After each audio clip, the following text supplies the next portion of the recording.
Hello guys, good morning. जय माता दी। नवरात्रों की आप सभी को शुभकामनाएं। और देखिए, मैं पहले भी कह चुकी हूँ कि मैं बहुत ताम तोम झाम झूम से वीडियो नहीं बनाती कि भाई सज के बैठ गई और वीडियो बना रही हूँ।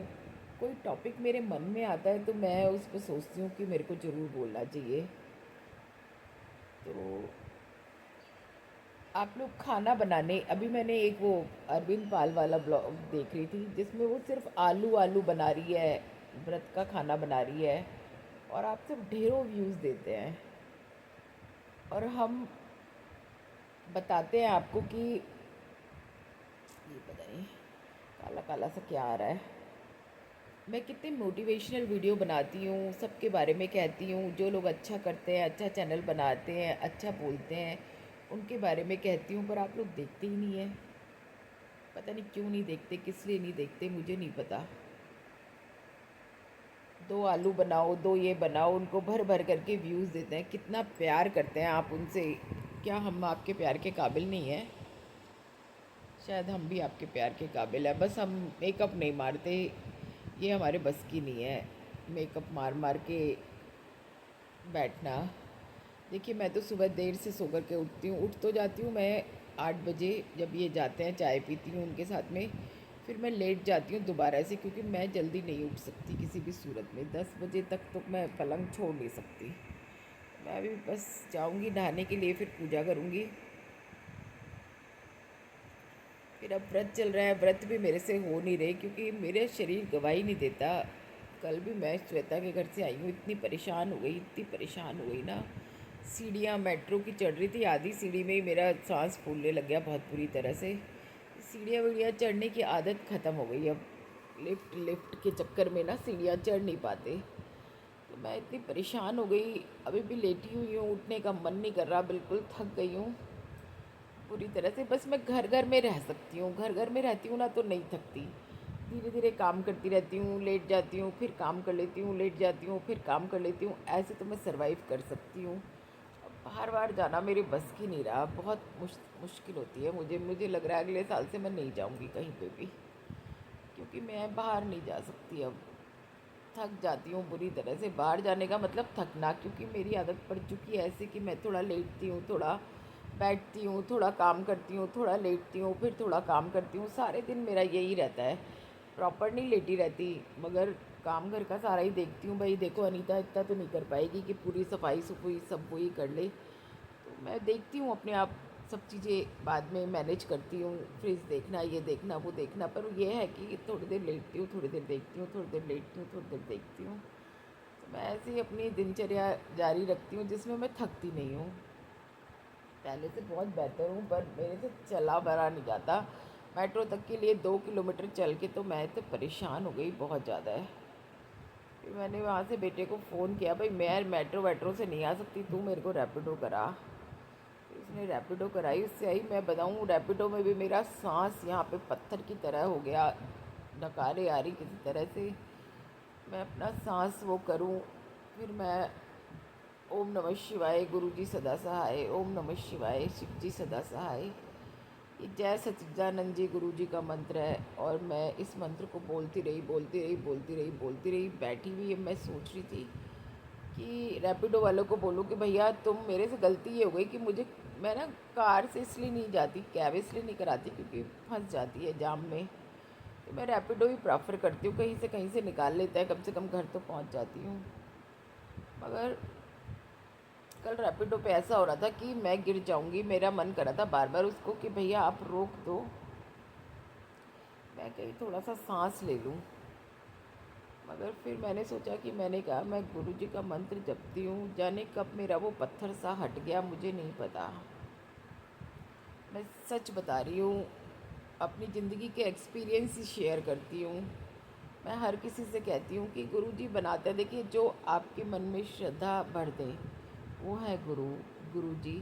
मुझे बहुत लोगों ने मना किया कि जय सच्चिदानंद जी ये वो, मगर मेरे को जो उन्होंने, मतलब मेरी बहुत सारी चीज़ें उन्होंने हरी, है ना, हरी से मतलब दूर की। बहुत मेरी छोटे छोटे प्रश्नों के जवाब मुझे मिले, चाहे वो फेसबुक के माध्यम से मिले, चाहे वो कैसे भी मिले, मेरे मन के माध्यम से मिले, किसी के माध्यम से मिले, मगर मुझे बहुत सारे सवालों के जवाब मिले। तो मैं सोच रही हूँ कि गुरुजी वही हैं जो मेरे मन में स्थान मैंने बनाया उनका। तो मैं बस इसी मंत्र को बोलती रही और कब मेरा सांसें सही चलने लग गई मुझे नहीं पता चला। हालांकि तबीयत ख़राब थी, घर आई, लेटी, कपड़े वपड़े सब साड़ी वाड़ी कैरी कर रखे थे वो सब उतार के मैक्सी पहन के लेटी, आराम किया। बेटा मेरा कहने लग गया जब आपके बस की जाना नहीं है तो क्यों जाती हो। मैंने कहा वो ना मैं वहीं से बैठ के रैपिडो से आ जाती तो ठीक रहता। श्वेता भी बाद में गिल्टी कर रही थी कि भाभी मुझे बिल्कुल याद नहीं रहा कि आप पैदल नहीं चल पाती, और सीढ़ी तो मैं बिल्कुल ही नहीं चढ़ सकती। तो इसीलिए मैं मंदिर वंदिर सालासर वगैरह जाती हूँ ना कहीं भी, तो मैं सिर्फ खाटू के दर्शन करती हूँ क्योंकि वहाँ सीढ़ी वीढ़ी चढ़ने का कोई प्रोविज़न नहीं है, बस वो 13 सीढ़ी चढ़नी पड़ती हैं। अगर पीछे वाली लाइन से दर्शन करूँ तो, नहीं तो वो भी नहीं चढ़नी पड़ती। तो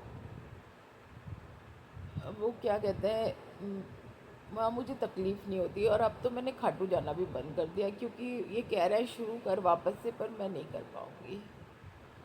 मैं बिल्कुल भी सफ़र वफ़र नहीं कर सकती। मतलब अब मुझे वहाँ जाना है जगन्नाथपुरी, तो मैं सोच रही हूँ कि मैं क्या करूँगी, कैसे करूँगी। ना चला जाता ना फिरा जाता।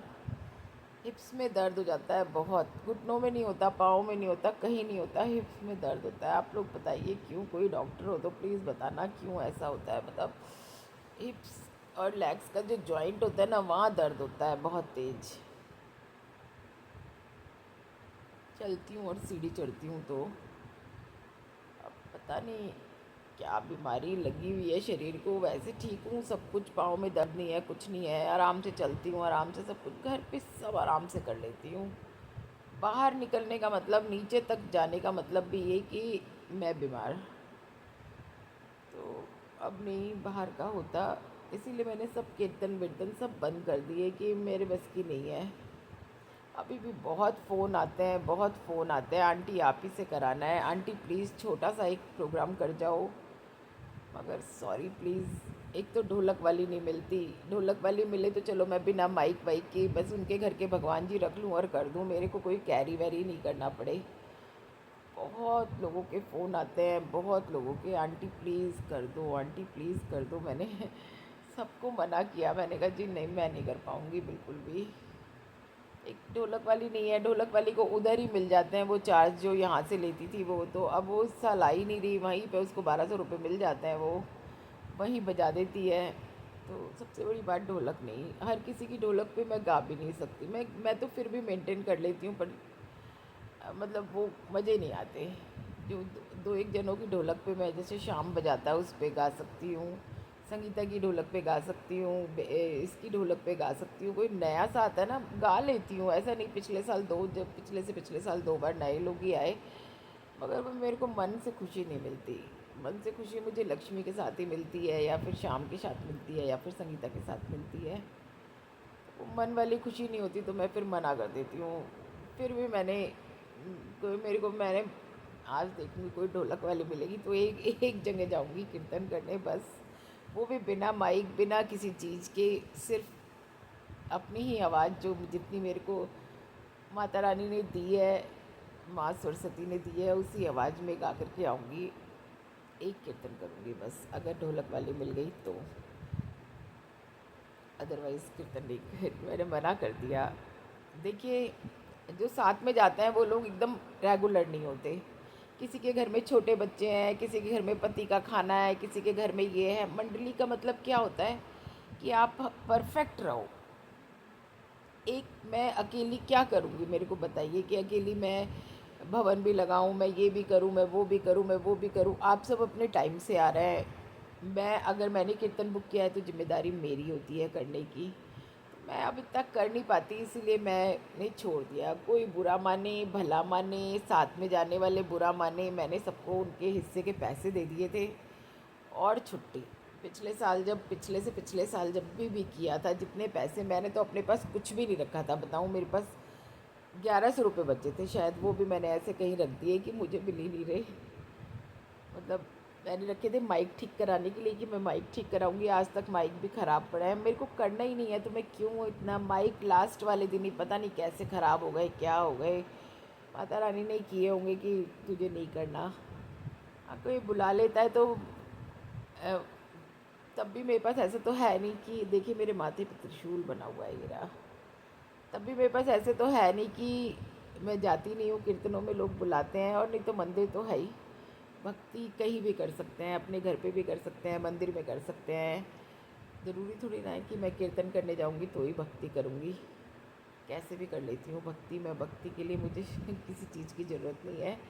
माता रानी ने शक्ति दी तो मैं भक्ति कर सकती हूँ। कहते हैं ना, तुम ही वह माता पिता तुम ही हो। शरण में आए हैं हम तुम्हारी, दया करो हे दयालु भगवान। ना हम में बल है, ना हम में बुद्धि, ना हम पे साधन, ना हम में भक्ति। तुम्हारे दर के हैं हम भिखारी, दया करो हे दयालु भगवान। तो ये प्रेयर मेरी मम्मी करती थी, उन्हीं से हमने सीखी। तो इसमें हर एक लाइन सच है कि ना हम में बल है, ना हम में बुद्धि, ना हम पे साधन, ना हम में भक्ति। तो बस तेरे दर के भिखारी हैं, जो तूने दिया वो ग्रहण कर लिया। हाँ, मांगती हूँ, अपने बच्चों के लिए ज़रूर मांगती हूँ। जब मेरे बच्चे जब जब कष्ट में होते हैं, जब जब तकलीफ़ में होते हैं तो मुझे बहुत दुख होता है। तो मैं सिर्फ़ उनसे अपने बच्चों के लिए मांगती हूँ कि मेरे बच्चों को कोई मेंटल हैरेसमेंट ना हो, मेरे बच्चे ठीक रहे। कमाने का इतना नहीं है कि बहुत पैसा कमाए या ये सब, मैं कुछ नहीं मांगती। मैं सिर्फ़ ये मांगती हूँ कि मेरे बच्चे सुकून से रहें और मैं भी सुकून से रहूँ। उन्हें देख के मेरे बच्चे खुश होते हैं, उनके चेहरे पे हंसी आती है तो मैं भी हंसती हूँ, उनके चेहरे पे दुख होता है तो मैं भी रोती हूँ। सिर्फ मेरे परिवार मेरी ज़िंदगी है। मेरी राशि में भी लिखा हुआ है कि परिवार मोस्ट होता है। तो मेरे लिए मेरा परिवार, मेरी ससुराल वाले लोग, मेरे पीहर वाले लोग मेरे लिए, और मेरे मेरे मेरे आजू बाजू सराउंडिंग्स में जो भी मेरे लव वंस हैं वो मेरे लिए मोस्ट इम्पॉर्टेंट है। मैं दिल से उनके लिए दुआ करती हूँ जिनसे मैं प्यार करती हूँ। मुझे जब जब ध्यान आ जाता है कि अरे उसकी बेटी बीमार है या उनके हस्बैंड बीमार है, तो मैं, जब मुझे याद आता है, मैं तभी प्रेयर कर लेती हूँ कि ठाकुर जी प्लीज़ रक्षा करना। थोड़ी सी अलग सी हूँ मैं, वृष राशि की हूँ। आप लोग वृष राशि का नेचर पढ़िएगा, बहुत बुरी नहीं हूँ। प्लीज़ मुझे भी देखिए, मुझे भी वॉच कीजिए, मुझे भी सपोर्ट दीजिए, मेरा वॉच टाइम पूरा कराइए। करना चाहती हूँ ज़िंदगी में, कुछ सुकून देना चाहती हूँ अपने बच्चों को, कुछ कमा के उनके लिए एसेट बना के जाना चाहती हूँ कि ये सब तुम्हारा हुआ, मेहनत मैंने की, सब कुछ मैंने किया। मैं ऐसे ज़्यादा मेहनत नहीं करती यूट्यूब पे, बट जो भी करती हूँ उसको सराहो, प्यार करो। सोचूंगी आगे कुछ कर पाई तो, नहीं तो प्लीज़ मुझे सुना तो करो। इतना बुरा नहीं बोलती, बहुत अच्छा बोलती हूँ। और मेरी एक फ्रेंड रूपा तो कह रही थी आपको तो जो आपकी आवाज़ सुनेगा वो एकदम से सब्सक्राइब कर लेगा, पर मेरे साथ ऐसा हुआ नहीं। तो please love and support me, please please please. आप सभी के प्यार से मैं जाने कहाँ पहुँच सकती हूँ। और मेरे गुरुजी मेरा साथ दें।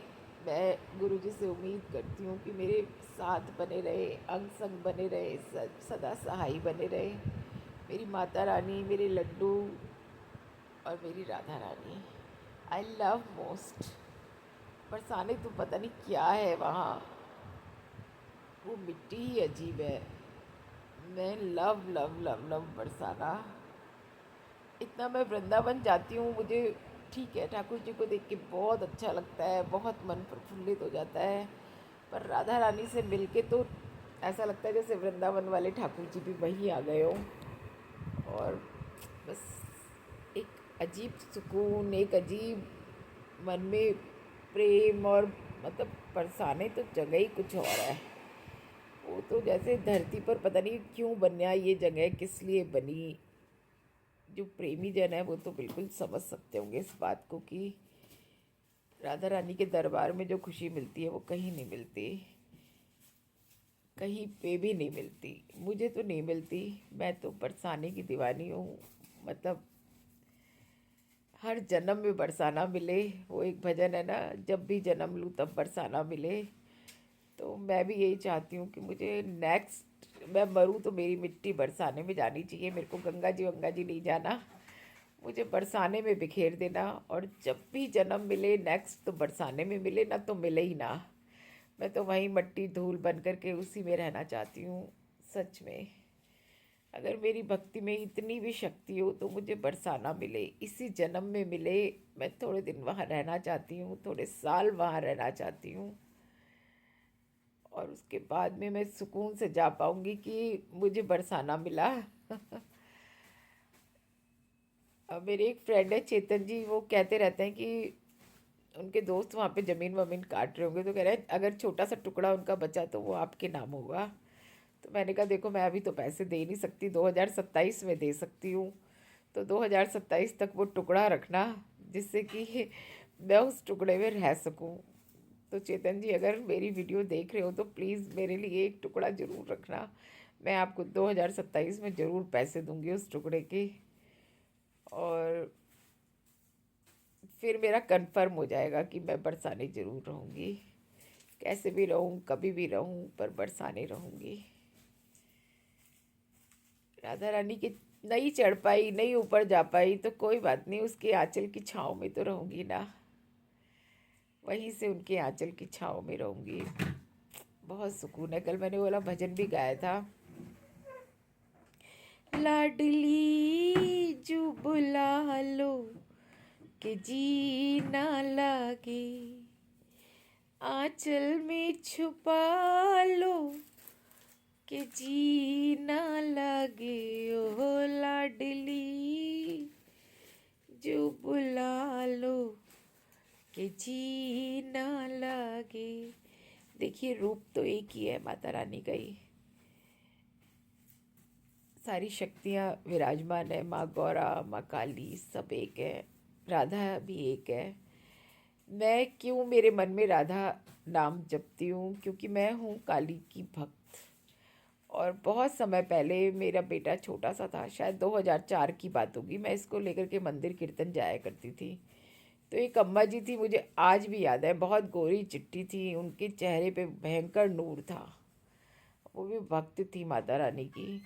उन्होंने मेरे को बोला कि तुम ना किसी और रूप में भक्ति किया करो काली की, अगर इतनी काली की भक्ति करोगी तो घर छोड़ दोगी, चली जाओगी घर छोड़ के तो विरक्त हो जाओगी, तुम्हारे बच्चे कैसे पलेंगे, छोटे छोटे हैं। मतलब असीम भक्त थी मैं, लेट लेट के कालका जी जाती थी। उन्होंने मुझे समझाया कि नहीं, तुमको अपना परिवार देखना है, सब देखना है, तुम पागल हो जाओगी चली जाओगी घर छोड़ करके, तो उनको किसी और रूप में ध्याओ। तब से मैंने राधा से प्यार किया और मैंने काली को राधा में देखा, and I love Radha Rani. मतलब मेरे दिल में बसी हुई है, सूरत में उनकी देखती हूँ, देहाती राधा नाम को हूँ, जो भी समझो आप, जो भी समझ लो, काली गौरा सब मेरे लिए राधा रानी है, and I love Radha Rani. दिल में बसी हुई है, कभी नहीं दिल से जाती।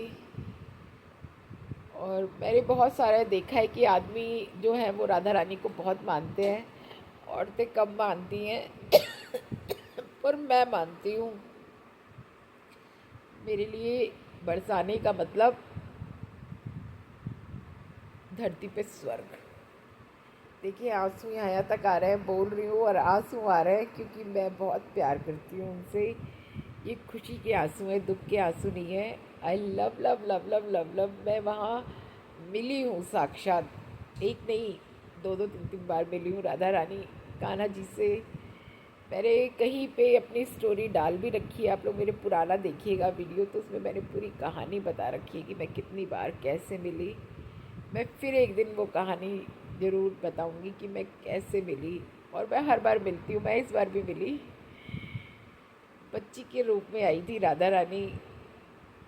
हाँ वो आवाज़ आप लोग मेरे शॉर्ट्स में सुनिएगा, उस राधा रानी की आवाज़, वो राधा रानी थी।